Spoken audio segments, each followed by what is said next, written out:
سب سے پہلے تو آپ یہ ویڈیو دیکھیں. لیکن سر آپ کا جواب جو ہے وہ 100% غلط ہے. میں جواب دیا ہی کم تک. آپ نے یہی جواب دیا. کیا جواب دیا؟ کہ جیسے جونا مچھلی کے پیٹ میں 3 دن زندہ رہا تھا. آپ کا مطلب یہ ہے کہ جیسس بھی زندہ تھے, وہ مرے نہیں تھے. میرا مطلب نہیں. عیسیٰ علیہ السلام فرماتے ہیں بائبل میں کیا فرماتا ہوں؟ سر میں آپ کو کریکٹ کر دیتا ہوں. اچھا کریکٹ کرو. میں نے کمپلیٹ نہیں کیا. عیسیٰ علیہ السلام, ارے بھائی مجھے بولنے تو دو, میں بات ہی نہیں کر رہا ہوں, بولے کریکٹ کرنے دو. کمپلیٹ کر لیں. میں جانتا ہوں کہ آپ نے میری کسر سن چکے. آپ تیار ہو کیا ہے؟ میں آپ کو موقع دوں گا, پہلے مجھے بات تو کمپلیٹ کرنے دو. پروفیسی کو سمجھنے میں آپ کی غلطی ہے. ارے بھائی جواب آپ دینے کا میں دے رہا ہوں. You can try. سب سے پہلے تو چپیٹ لگا کے اس جاہل سے وہ مائک لے. بھائی تجھے شرم نہیں آتی؟ سامنے تو کس سے بات کر رہا ہے؟ یہ جس طرح سے دھڑلے کی چوٹ کے اوپر تو آگے بات کر رہا ہے, تجھے شرم یا تمیز یا حیا کسی نے سکھائی نہیں کہ سامنے کوئی بھی ایک اسکالر کھڑا ہو, چاہے وہ کسی بھی مذہب سے, اس طرح سے بات نہیں کرنی چاہیے. چاہے بھائی تم سچے ہو, سامنے والا غلط ہے, اس سے مسٹیک ہو گئی ہے, تو یہ طریقہ ہوتا ہے بات کرنے کا. اس ٹائم تم گھٹنوں میں بھی نہیں ہوں گے اپنے والدین کے, جب اس بندے نے نہ جانے کتنے لاکھوں لوگوں کو مسلمان کیا. سب کا سوال ہے کہ آپ بائبل سے ثابت کر سکتے ہیں عیسیٰ علیہ السلام نہیں مرے اور اٹھائی لے گئے, برابر؟ یس. Do you want me to give the answer in English or Urdu? whatever you want. Okay, میں پسند کروں گا انگریزی, لیکن عوام اردو کو بہتر جانتی ہے, تو انشاءاللہ میں اردو میں جواب دوں گا. پہلے میں ذرا قرآن کا حوالہ دیتا ہوں آپ کے لیے, میرے مسلمان بھائیوں کے لیے. اللہ تعالیٰ فرماتے ہیں سورہ نساء میں سورہ نمبر 4 آیت نمبر 157, انہوں نے کہا, یہودوں نے, لقد کفر الذین قالوا ان اللہ موسی ابن مریم, وہ کہتے ہیں یہود کہ ہم نے قتل کیا عیسیٰ علیہ السلام جو مریم علیہ السلام کے بیٹے تھے. اور قرآن میں لکھا ہے وما قتلوہ وما صلبوہ, نہ انہیں قتل کیا نہ سولی پہ چڑھا, ولکن شبہ لہم, یہ صرف ان کا وہم ہے. اگر جو بھی اس بات پہ اختلاف کرتا ہے وہ بالکل غلط ہے. تو قرآن کی صاف آیت ہے وما قتلوہ وما صلبوہ, کیا عیسیٰ علیہ السلام کا نہ قتل کیا گیا نہ سولی پہ مرے. آپ کے بائبل میں لکھا ہے کہ عیسیٰ علیہ السلام کو سولی پہ لگایا گیا تھا, لکھا ہے کہ نہیں؟ جی لکھا. ابھی سولی پہ نکالنے کے بعد انہیں رکھا جاتا ہے سپل کر. سپل کر مطلب ایک قبر. پرانے زمانے میں قبر ایسی ہوتی تھی کہ بڑا روم رہتا تھا, آج کل جیسے میں مسلمان کا ویسا نہیں, بڑا روم جس کے اندر لمبی قبر رہتی ہے, آدمی آرام سے رہ سکتا ہے. تو سپل کر کے اندر عیسیٰ علیہ السلام تھے. بائبل میں لکھا ہے کہ نہیں؟ لکھا ہے, لیکن سر آپ کا جواب جو ہے وہ 100% غلط ہے. میں جواب دیا ہی کم تک. آپ نے یہی جواب دیا. کیا جواب دیا؟ کہ جیسے جونا مچھلی کے پیٹ میں 3 دن زندہ رہا تھا. آپ کا مطلب یہ ہے کہ جیسس بھی زندہ تھے, وہ مرے نہیں تھے. میرا مطلب نہیں. عیسیٰ علیہ السلام فرماتے ہیں بائبل میں کیا فرماتا ہوں؟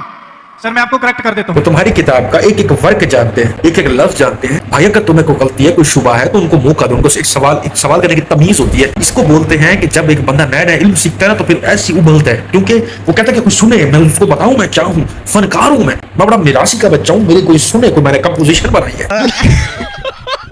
اور جب علم ڈوب جاتا ہے نا انسان اس کے اندر, تو پھر وہ ڈاکٹر ذاکر نائک جیسے بندہ ہوتا ہے کہ وہ برداشت تو کر رہے تھے. میں اگر ڈاکٹر صاحب کی جگہ پہ ہوتا نا, تو میں قریب بلا کر ایسے دیتا صاحب, زور کی نہیں, مطلب دیتا صحیح اس کو, جو وہ کہتا دفعہ ہو جاؤ بیٹا, جاؤ یہاں سے. بہت نازک صورتحال ہے. اچھا کریکٹ کرو. میں نے کمپلیٹ نہیں کیا نا. میں نے کمپلیٹ کدھر کیا؟ آپ نے جواب ہی نہیں دیے. میں آپ کو پوچھنا چاہتا ہوں, جب عیسیٰ علیہ السلام قبر میں تھے, زندہ تھے یا مردہ تھے؟ He was dead. انے یونس علیہ السلام جونا کے جیسے نہیں تھے.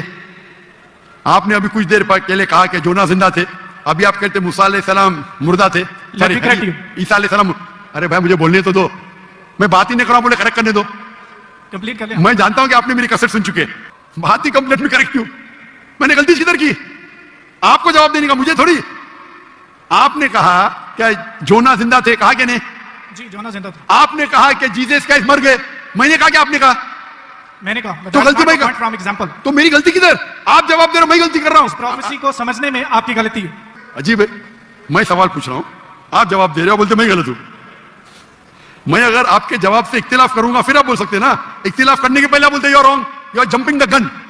انگلش میں جانتے ہیں جمپنگ دا گن کیا کہتے ہیں؟ You're doing the same. اس سے پتہ چلتا ہے کہ اس کو جو ماحول ملا گیا ہے وہ کتنا عجیب ہے. اس بندے کو تھوڑی سی شرم آنی چاہیے. اچھا یہ بنا ہوا ہے وہ جج اور وکیل, خود ہی اپنا کیس فائل کر رہا ہے, خود ہی فیصلہ سنا رہا ہے, خود کو خود پھانسی دے گا ایک دن, دیکھ لینا. بہت نازک صورتحال ہے.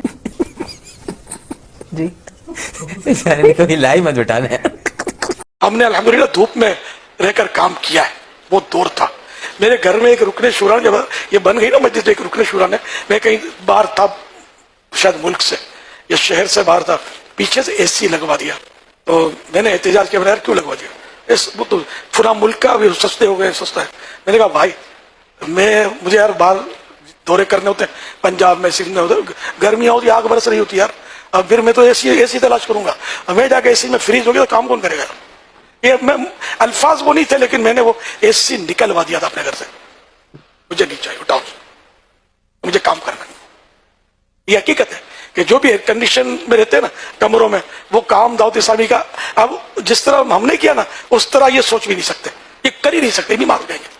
मैं खुद बीमार हो जाता था। अच्छा, मैं बीमार इसलिए नहीं होता, मैं एसी का तो आदि था ही नहीं, हमने वो वक्त गुजार के हमारे घर में ये फैन भी नहीं होता था, हम लोग भाई बहन होते थे तो बारी बारी वो गत्ता जो होता है ना, इस तरह की चीजें लेकर वो 5-5 फेरे 10-10 फेरे इस तरह हम यूं करते थे। गुर्बत शायद इतनी थी कि हम पंखा भी नहीं खरीदते थे, ये गत्ते वगैरह, न गैस थी, न हमारे पास घर में पंखा था, न ट्यूबलाइट थी, बत्ती थी, पानी की लाइन भी नहीं थी, हम बाहर से भरते थे पानी। वो दौर में शुरू का बता रहा हूँ, दाऊद इस्लामी से पहले का दौर, अल्हम्दुलिल्लाह वो वक्त भी गुजर गया।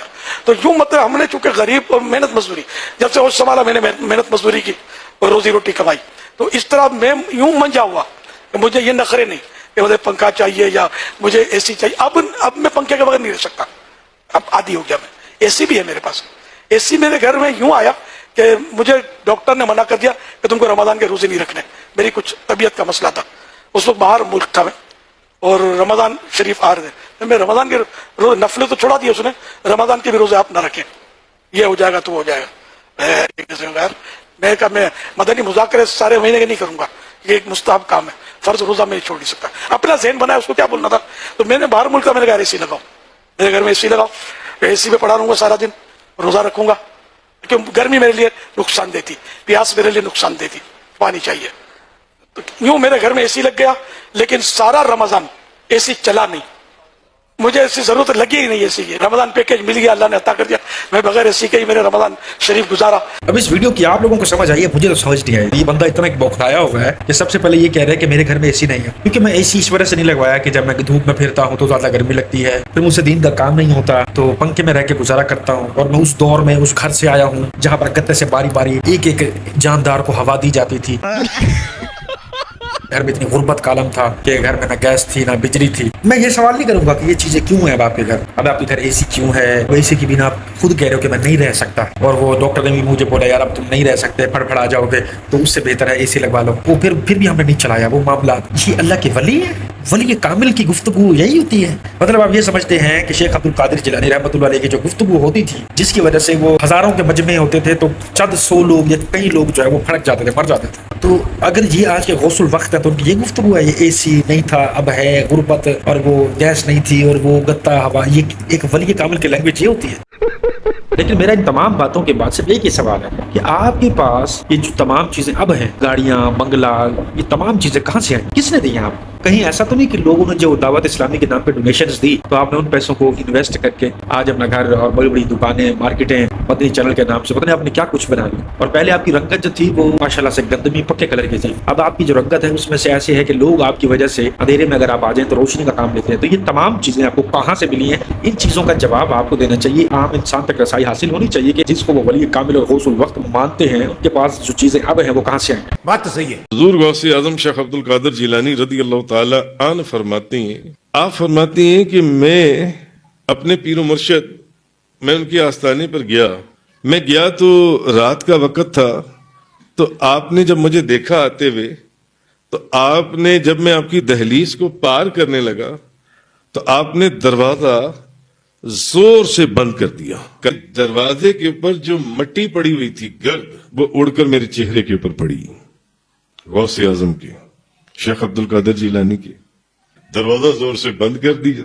खरायदुल जवाहर के अंदर लिखा है कि आप वहीं उसी वक्त उस दहलीज के ऊपर अपना सर रखकर बैठ गए, और उस रात जब आप बैठ गए ईशा के बाद तो आपको एहतलाम हो गया। और सर्दियों की रात में आप दिजला साथ ही बहता था, दरिया दिजला, आप वहां से जाकर आपने गुस्ल किया, क्योंकि शेख की दहलीज पर बेवजू कैसे बैठे। उस रात एक ऐसी आजमाइश थी कि 17 मरतबा आपको एहतलाम हुआ और 17 मरतबा आपने दरियाई दिजला से गुस्ल किया। वैसे किसी नॉर्मल बंदे को ना 1 से 2 दफा एहतलाम वाला मामला हो जाए ना, उस बंदे से ना सुबह उठा नहीं जाता। कमजोरी वाले मामला इतने हो जाते हैं। आज से करामत लफ्ज नहीं बोलेंगे, सिर्फ सुपर पावर्स बोलेंगे। ओके। एक बंदे के अंदर सुपर पावर्स है, तो उसको ये मतलब है कि जब उसको इत्लाम आएगा तो वो भी नॉर्मल बंदों से ज्यादा आएगा। इन तमाम चीजों से हमें क्या सीखने को मिलेगा, दीन को क्या फायदा पहुंचेगा, ये जरा मुझे आप लोगों ने बताना है, या ये सफेद मौलवी साहब है ना, ये जरा बताएं। ये भी मेरे बचपन का वाक्य है कि मैं एक बार जो है वो कोई चॉकलेट खा रहा था, तो उसकी जो ना वो जो पन्नी होती है, रेपर बोलते हैं ना, रेपर, ये सुनहरी कलर का था, तो मैंने यूं ही वो खोल के मैंने उसको फेंकने लगा, तो मेरे सुनने फरमाया इसको फेंके नहीं, तो उसमें सवाल करने ही लगा तो मेरे सुनने खुद ही फरमाया कि सुनहरी जालियां, तो फिर उसके बाद से मैं रुक गया। तो यह मेरे सुन्नत की माशाल्लाह से मेरे सुन्नत ने ये जिस बंदे को ये बहुत खूबसूरत नौजवान रिटायर माइकल जैक्सन जिस शख्स को इंटरव्यू दे रहे हैं ना, इनको चाहिए कि वो उससे सवाल करें कि अब वो सुनहरे जालियों वाले रैपर कहाँ पे हैं। क्या अब आपने कोई ऐसा घर के अंदर तहखाना बनाया हुआ जहाँ पर उस तमाम गोल्डन रैपर, ये तमाम पीली चीजें या सुनहरी चीजें अब आप लोगों ने कहाँ रखी है? तो मेरे ख्याल से यकीनन यही जवाब होगा, हमने वो दुकानदारों को वापस कर दी, या फिर ये जवाब होगा मेरे अहले सुन्नत ने कहा कि इनको बाहर मत फेंको, इनको आग लगा दो। और अगर मेरे इन दो जवाबों से आप मुत्तफिक नहीं है तो फिर आप लोग इनसे पूछ कर बताएं मुझे वो सुनहरे रैपर देखने हैं, वो मुझे चाहिए, वो सुनहरे रैपर कहाँ है, वो कहाँ इन्होंने इकट्ठे किए, बकलोल बनाते हैं अब आप हैं, आवाम की दौलत के पीछे पड़े हो, ईमान के भी पीछे पड़ गए।